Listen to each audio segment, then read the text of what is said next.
नमस्कार दोस्तों एवं प्यारे विद्यार्थियों, मैं पोखरराम बामणिया आप सबका मेरे YouTube channel Bamaniya biology and news पर हार्दिक स्वागत और अभिनंदन करता हूं।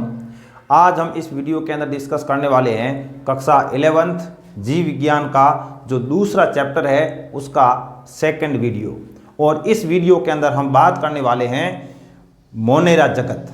इससे पहले हमने पंच जगत प्रणाली के बारे में बात किया था। R.H. विटाकर के द्वारा समस्त जीवों को 5 जगत में बांटा गया था। अब 5 जगत में से हम पहले जगत के बारे में बात करते हैं। सबसे पहला जो जगत है वो है मोनेरा। क्या नाम है उसका? मोनेरा जगत। इस तरह से हम धीरे धीरे जो भी 5 जगत है सभी जगत के बारे में डिस्कस करेंगे। तो सर्वप्रथम हम बात करते हैं मोनेरा जगत। तो देखिए, मोनेरा जगत के अंदर जो जीव है वे सभी प्रोकैरियोटिक होते हैं। कैसे होते हैं? प्रोकैरियोटिक। देखिए, प्रोकैरियोटिक का मतलब क्या है? प्रोकैरियोटिक का मतलब यह है कि ऐसे जीव जिनमें स्पष्ट केंद्रक झिल्ली नहीं पाई जाती या झिल्लीबद्ध कोशिकांग नहीं पाए जाते हैं, वे जीव है वो प्रोकैरियोटिक होते हैं। इनको हिंदी में कहा जाता है असीम केंद्रकी। असीम केंद्रकी। कौन से जीव इसमें आएंगे? स्पष्ट केंद्रक झिल्ली का अभाव। स्पष्ट केंद्रक झिल्ली का अभाव। और दूसरा इसमें आएगा झिल्लीबद्ध कोशिकांगों का अभाव। झिल्लीबद्ध कोशिकांगों का अभाव। कोशिकांगों का अभाव। ऐसे जो जीव होते हैं जिनमें स्पष्ट केंद्रक झिल्ली नहीं पाई जाती और झिल्लीबद्ध कोशिकांग नहीं पाए जाते, वे सभी जो जीव है वो इस मोनेरा जगत के अंदर आते हैं। अब प्रोकैरियोट के अलावा इसका और कैरेक्टर हम देखें मोनेरा जगत का, तो प्रोकैरियोटिक और इसके साथ में एक कोशिकीय जीव। कैसे? एक कोशिकीय जीव, यूनिसेलुलर ऑर्गेनिज्म इसमें रखे गए हैं। हम दोनों को जोड़ के कहें तो प्रोकैरियोटिक एक कोशिकीय जो जीव है वो किस में रखे गए हैं? वो जीव है वो मोनेरा जगत के अंदर रखे गए हैं। अब हम बात करें इसमें कोशिका भित्ति।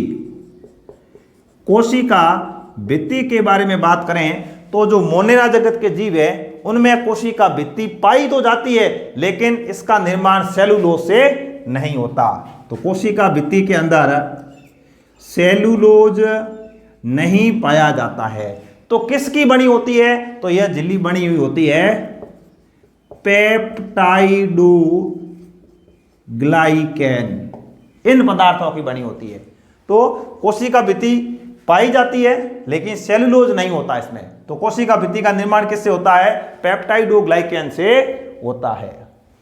इसके अलावा हम और बात करें तो जो मोनेरा जगत के जीव है इन जीवों के अंदर समस्त जीवाणुओं को रखा गया है।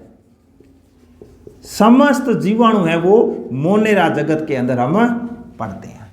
तो इस तरह से देखिए, मोनेरा जगत के अंदर प्रोकैरियोटिक एक कोशिकीय जीव आते हैं और कोशिका भित्ति का निर्माण है वो पेप्टाइडोग्लाइकेन से होता है और समस्त जीवाणुओं को इस मोनेरा जगत के अंदर रखा गया है। अब हम इसके अंदर है वो मोनेरा जगत का वर्गीकरण या जीवाणुओं के बारे में डिस्कस करेंगे। जीवाणु जिसे इंग्लिश में बैक्टीरिया कहा जाता है, इन सभी जीवाणुओं को मोनेरा जगत के अंदर रखा गया है। सबसे कम विकसित निम्न वर्ग के जीव है वो इस मोनेरा के अंदर आते हैं। अब देखिए, जीवाणु को यदि हम बात करें तो जीवाणु ऐसे जीव है जो सभी स्थानों पर पाए जाते हैं। सभी स्थानों पर पाए जाते हैं। अब सभी स्थानों पर पाए जाते हैं इसलिए हम इनको सर्वव्यापी कह सकते हैं। सभी स्थानों पर पाए जाते हैं इसलिए हम इसको सर्वव्यापी कहते हैं। अब इसमें हम देखें, यदि हम एक मुट्ठी भर रेत लेते हैं तो उसमें हजारों की संख्या में जीवाणु पाए जाते हैं। हजारों की संख्या में जीवाणु पाए जाते हैं। एक मुट्ठी भर रेत भी लेते हैं तो उसमें भी हजारों की संख्या में जीवाणु पाए जाते हैं। अब जीवाणु की बात करें तो ये जीवाणु मिट्टी में भी पाए जाते हैं, जल में पाए जाते हैं, गर्म जल है तो उसमें भी पाए जाते हैं, ठंडे जल में पाए जाते हैं, गर्म कोई झरने हैं तो उसमें भी पाए जाते हैं, बर्फीली जगह है वहां पर भी पाए जाते हैं, सब जगह पाए जाते हैं। लवणीय जमीन है तो वहां पर भी पाए जाते हैं, लवणीय स्थानों पर भी पाए जाते हैं। कच्छ जमीन है, कच्छ भूमि, वहां पर भी पाए जाते हैं। इसका मतलब जीवाणु सभी जगह पाए जाते हैं। समुद्र के अंदर बात करें तो वहां पर भी पाए जाते हैं, पेड़ पौधों के ऊपर पाए जाते हैं, जंतुओं के अंदर परजीवी के रूप में पाए जाते हैं, जंतुओं में परजीवी के रूप में पाए जाते हैं। मेरे कहने का मतलब जीवाणु सर्वव्यापी होते हैं, सभी स्थानों पर पाए जाते हैं। पृथ्वी के ऊपर ऐसी कोई जगह नहीं है जहां पर ये नहीं पाए जाते हैं। मरुस्थल में भी पाए जाते हैं, पानी की कमी और तापमान बहुत ही अधिक होता है, बावजूद इसके वहां पर भी जीवाणु पाए जाते हैं। तो पृथ्वी के ऊपर ऐसी कोई जगह नहीं है जहां पर जीवाणु नहीं पाए जाते हैं, जीवाणु सभी जगह पाए जाते हैं। अब हम बात करें जीवाणु आकार के आधार पर कितने प्रकार के होते हैं। जीवाणु का वर्गीकरण आकार के आधार पर, जीवाणुओं को आकार के आधार पर 4 भागों में बांटा जाता है। आकार के आधार पर जीवाणुओं को 4 भागों में बांटा जाता है। आकार के आधार पर जीवाणुओं को कितने भागों में बांटेंगे? 4 भागों में बांटा जाता है। यदि वो गोल है तो इसको हम कहेंगे गोलाकार जीवाणु, छड़नुमा है तो हम कहेंगे छड़ाकार, छड़ाकार जीवाणु। और जीवाणु है वो होते हैं कोमाकार। इसके अलावा जीवाणु होते हैं सर्पिलाकार। ये जीवाणुओं के 4 प्रकार हो गए। गोल है तो गोलाकार, छड़ के आकार के, कोमाकार और सर्पिलाकार। गोलाकार जो जीवाणु है इनको हम कोकाई कहते हैं, इंग्लिश में कहेंगे कोकाई। इनको हम कहेंगे बैसिलस, इसको हम कहेंगे विब्रियो और इसको हम कहेंगे स्पाइलम। इस तरह से 4 प्रकार के जीवाणु होते हैं। गोलाकार जीवाणु के उदाहरण की बात करें, सभी के एक एक उदाहरण लिख लेते हैं। जो गोलाकार जीवाणु है इसका उदाहरण है स्ट्रेप्टोकोकस, स्ट्रेप्टोकोकस। इसका उदाहरण है लैक्टोबैसिलस, लैक्टोबैसिलस। इसका उदाहरण है विब्रियो कोलेरी, विब्रियो कोलेरी। ये जे का जीवाणु है। और इसका उदाहरण है स्पाइरुला, स्पाइरुला। तो इस तरह से आकार के आधार पर जीवाणु कितने प्रकार के हो गए? 4 प्रकार के हो गए। आकार के आधार पर जीवाणु है वो 4 प्रकार के होते हैं, गोलाकार, छड़ाकार, कोमाकार और सर्पिलाकार। और जीवाणुओं के लक्षणों के बारे में बात करें तो हम ये देखते हैं कि जो जीवाणु होते हैं, जीवाणुओं के अंदर जो आनुवांशिक पदार्थ है, जो आनुवांशिक पदार्थ जीवाणुओं के अंदर होता है वह नग्न होता है, नग्न होता है। मतलब इसके ऊपर कोई आवरण नहीं होता, क्योंकि इनमें केंद्रक झिल्ली नहीं पाई जाती। जो आनुवांशिक पदार्थ, अब आनुवांशिक पदार्थ डीएनए होता है या आरएनए होता है, तो यह नग्न होता है, किसी भी प्रकार का इसके ऊपर आवरण नहीं पाया जाता। दूसरा, हिस्टोन प्रोटीन भी नहीं पाई जाती, हिस्टोन प्रोटीन नहीं पाई जाती, हिस्टोन प्रोटीन नहीं पाई जाती है। जीवाणुओं के अंदर जो आनुवांशिक पदार्थ है, एक तो वो नग्न होता है क्योंकि केंद्रक झिल्ली नहीं पाई जाती है, हिस्टोन प्रोटीन भी नहीं पाई जाती है। अब यहां जीवाणुओं के अंदर जो आनुवांशिक पदार्थ होता है वो एक स्थान पर इकट्ठा हो जाता है, उसको हम केंद्रकाभ कहते हैं। इसके अलावा यदि हम बात करें तो जो राइबोसोम होते हैं, राइबोसोम 2 प्रकार के होते हैं, उसमें से 70S प्रकार के राइबोसोम प्रोकैरियोटिक कोशिकाओं के अंदर पाए जाते हैं। जनन की बात करें तो इनमें कायिक जनन कायिक जनन हम सामान्य बात करें तो द्विविखंडन के द्वारा होता है, द्विविखंडन के द्वारा। अलैंगिक जनन की बात करें तो अलैंगिक जनन जो है वो विपरीत परिस्थिति में बीजाणुओं के द्वारा होता है, बीजाणुओं के द्वारा। लैंगिक जनन सामान्यतः नहीं होता, लैंगिक जनन नहीं होता है, और एक प्रोसेस है उसके द्वारा इनमें जनन पाया जाता है। तो उस प्रोसेस को हम कहते हैं रूपांतरण, या हम कहते हैं आनुवांशिक पदार्थ का, आनुवांशिक पदार्थ एक जीवाणु से दूसरे जीवाणु में, एक जीवाणु से दूसरे जीवाणु में स्थानांतरित होता है, स्थानांतरित किया जाता है। इसको हम स्थानांतरण या रूपांतरण कहते हैं। तो जनन की बात करें तो कायिक जनन होता है द्विविखंडन के द्वारा, अलैंगिक जनन बीजाणुओं के द्वारा। लैंगिक जनन सामान्यतः नहीं होता है, और यदि होता है तो वो किसके द्वारा, रूपांतरण या स्थानांतरण के द्वारा होता है। श्वसन के लिए इनमें मीजोसोम नामक संरचना पाई जाती है। कैसी संरचना पाई जाती है, मीजोसोम नामक संरचना पाई जाती है। और मीजोसोम का जो निर्माण है वो कोशिका झिल्ली के अंतर्वलन से होता है, कोशिका झिल्ली के अंतर्वलन से होता है।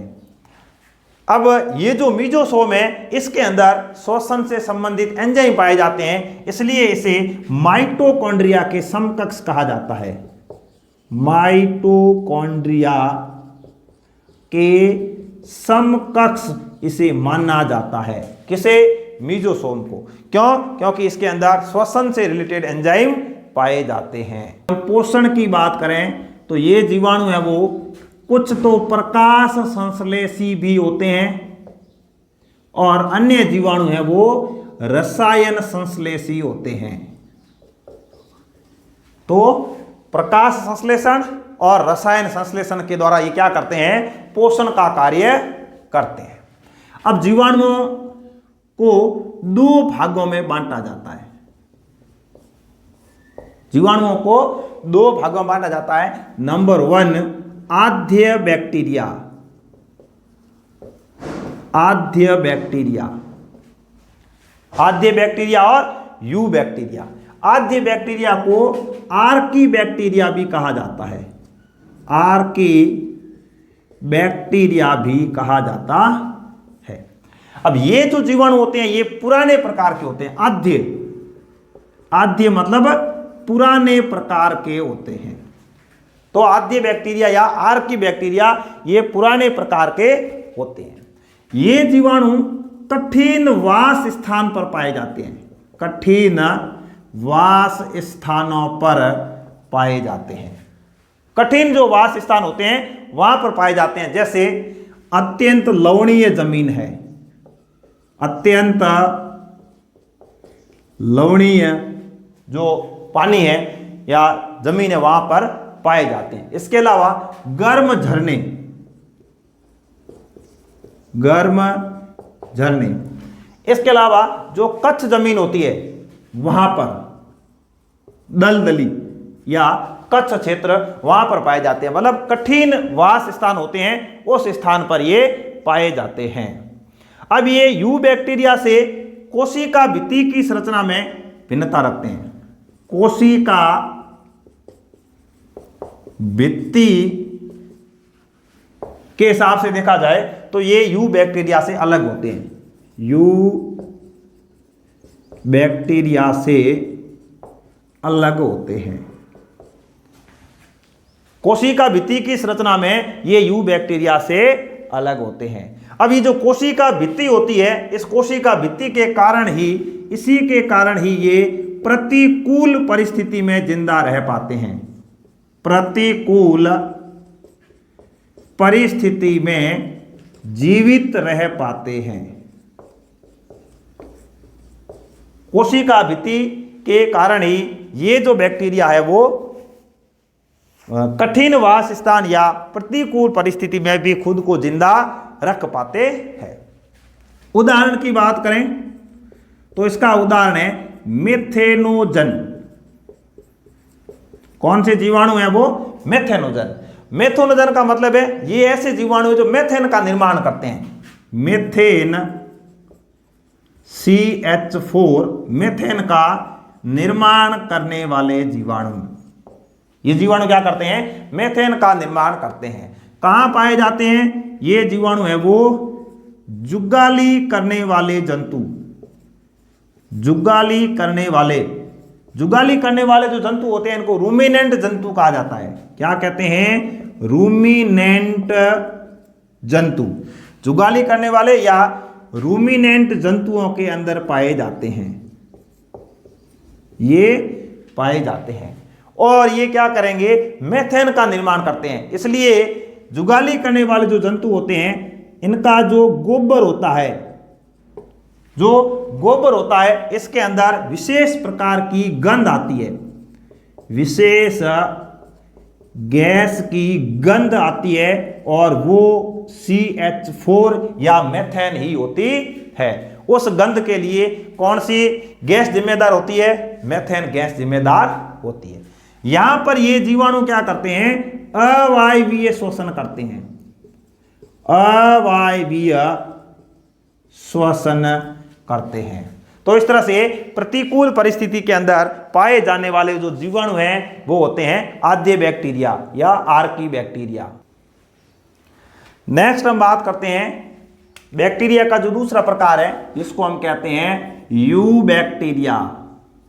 यू बैक्टीरिया जो वास्तविक जीवाणु होते हैं वो यही होते हैं, तो इनको हम वास्तविक जीवाणु कहते हैं।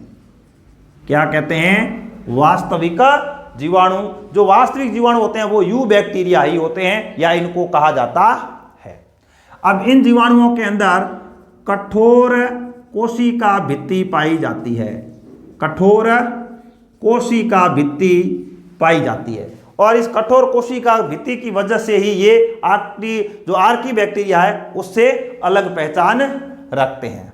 इसके अलावा इनमें एक कसाब पाया जाता है या कसाबिका पाई जाती है। इस कारण ये चल होते हैं या गतिशील होते हैं, गति कर सकते हैं।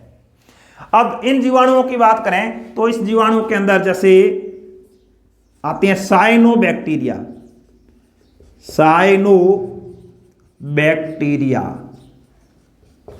साइनो जो बैक्टीरिया है इनको नीले हरे शैवाल भी कहा जाता है।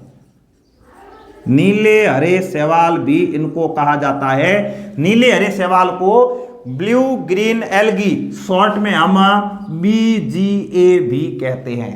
तो BGA या नीले हरे शैवाल जो है वो यू बैक्टीरिया के अंदर आते हैं। साइनो बैक्टीरिया की बात करें तो इसमें पादपों की तरह इसमें पर्णहरित पाया जाता है। पादपों की तरह इसमें क्या पाया जाता है?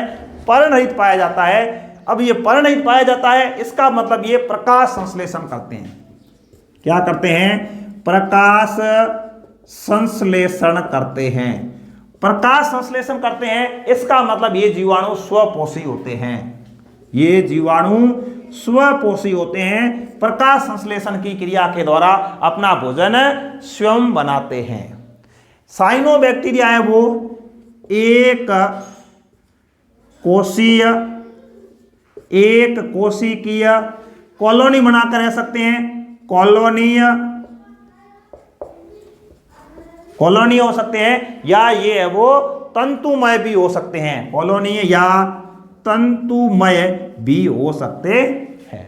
तो ये होते हैं साइनोबैक्टीरिया। इसके अलावा ये इनकी उपस्थिति देखें तो ये अलवणीय, लवणीय जल और स्थल पर भी पाए जा सकते हैं, स्थलीय भी हो सकते हैं।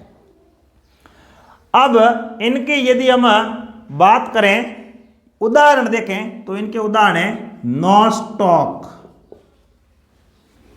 और एनाबिना। नॉस्टॉक और एनाबिना, ये नॉस्टॉक और एनाबिना जो है ये नाइट्रोजन यौगिकीकरण का कार्य करते हैं। नाइट्रोजन यौगिकीकरण का कार्य, नाइट्रोजन यौगिकीकरण का कार्य करते हैं। अब नाइट्रोजन यौगिकीकरण करने के लिए इनमें विशिष्ट प्रकार की कोशिकाएं पाई जाती है, विशिष्ट प्रकार की सेल्स पाई जाती है, और ये सेल्स ज्यादा इंपॉर्टेंट है। इनका नाम है हेटेरोसिस्ट, हेटेरोसिस्ट। तो बीजीए जो नॉस्टॉक एनाबिना है इसके अंदर नाइट्रोजन यौगिकीकरण का कार्य होता है, और इसके लिए विशिष्ट प्रकार की कोशिकाएं पाई जाती है जिनको हेटेरोसिस्ट कहा जाता है। रसायन संश्लेषी जीवाणु,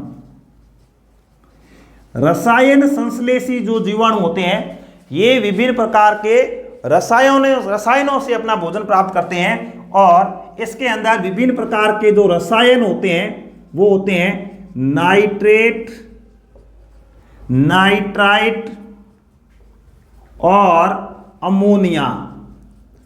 नाइट्रेट, नाइट्राइट और अमोनिया। नाइट्रेट, नाइट्राइट और जो अमोनिया है इनका ऑक्सीकरण करके ये ऊर्जा प्राप्त करते हैं।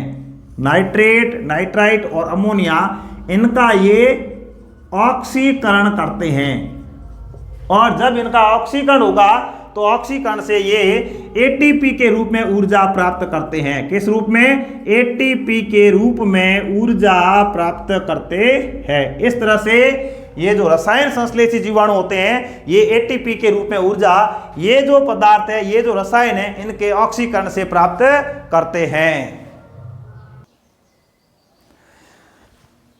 नेक्स्ट, परपोषी जीवाणु। रसायन संश्लेषी हो गया, प्रकाश संश्लेषी हो गया, अब परपोषी जीवाणु। परपोषी जो जीवाणु होते हैं ये जीवाणु प्रकृति के अंदर बहुलता से पाए जाते हैं, बहुलता से पाए जाते हैं।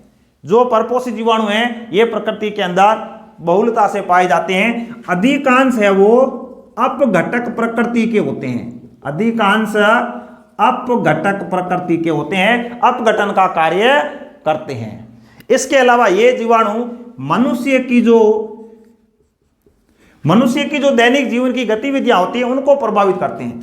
मनुष्य की जो गतिविधियां होती है, गतिविधियों को ये जीवाणु प्रभावित करते हैं। तो जो परपोषी जीवाणु हैं प्रकृति के अंदर अधिक संख्या में पाए जाते हैं, बहुलता से पाए जाते हैं, अधिकांश अपघटक प्रकृति के होते हैं। मनुष्य की जो गतिविधियां होती है इनको ये प्रभावित करने का कार्य करते हैं।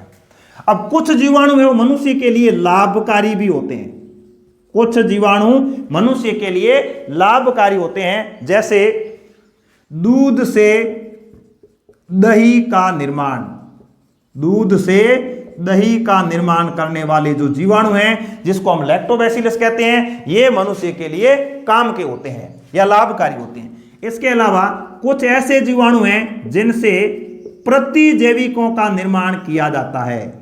किसका निर्माण करते हैं? प्रतिजैविक या एंटीबायोटिक का निर्माण किया जाता है। तो ये जीवाणु भी मनुष्य के लिए लाभकारी होते हैं। इसके अलावा ऐसे जीवाणु जो लेग्यूम पौधों के अंदर पाए जाते हैं, लेग्यूम पादपों के अंदर पाए जाते हैं और वायुमंडलीय नाइट्रोजन का स्थिरीकरण करने का कार्य करते हैं, नाइट्रोजन फिक्सेशन का कार्य करते हैं, नाइट्रोजन फिक्सेशन का कार्य करते हैं। ये जीवाणु भी मानव के लिए उपयोगी होते हैं या लाभकारी होते हैं। इसके अलावा कुछ जीवाणु मनुष्य के लिए हानिकारक होते हैं। हानिकारक का मतलब क्या होगा? जीवाणु मनुष्य को कैसे हानि पहुंचा सकते हैं? ये कुछ पौधों के अंदर, कुछ जंतुओं के अंदर रोग उत्पन्न करते हैं। मतलब रोगजनक होते हैं। जैसे पादपों के अंदर बात करें, पादप के अंदर जीवाणु है वो सिट्रस कैंकर नामक रोग उत्पन्न करते हैं।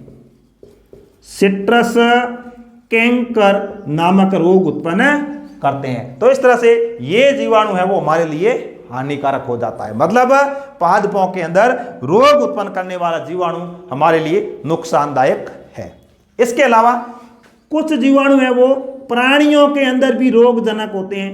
प्राणियों के अंदर, मनुष्य के अंदर भी रोगजनक होते हैं, जंतुओं के अंदर रोग उत्पन्न करते हैं। जैसे देखिए हैजा, टिटनस, ये जो जीवाणु हैं ये हमारे शरीर के अंदर इस प्रकार के रोग उत्पन्न करते हैं, तो ये हमारे लिए हानिकारक होते हैं। हैजा, टिटनस, टाइफाइड, कई रोग है जीवाणु जनित रोग। टाइफाइड ये हमारे शरीर के अंदर रोग उत्पन्न करने वाले जीवाणु हैं। इस तरह से ये हमें वो हानि पहुंचाने वाले होते हैं। नाम है माइकोप्लाज्मा। क्या नाम है? माइकोप्लाज्मा। हिंदी में ही लिखेंगे माइकोप्लाज्मा। अपने आप में बहुत ही इंपॉर्टेंट जीव है। ये ऐसा जीव है इसके अंदर कोशिका भित्ति नहीं पाई जाती। कोशिका भित्ति का अभाव होता है। कोशिका भित्ति का अभाव होता है। अब देखिए कोई भी जीवाणु है उसमें कोशिका भित्ति नहीं है तो उस जीवाणु का आकार अनियमित होगा, आकार में बदलाव होता रहेगा।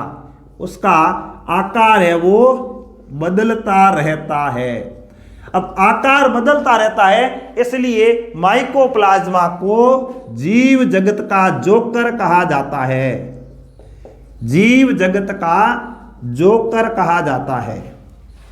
दूसरा, कोशिका भित्ति नहीं है।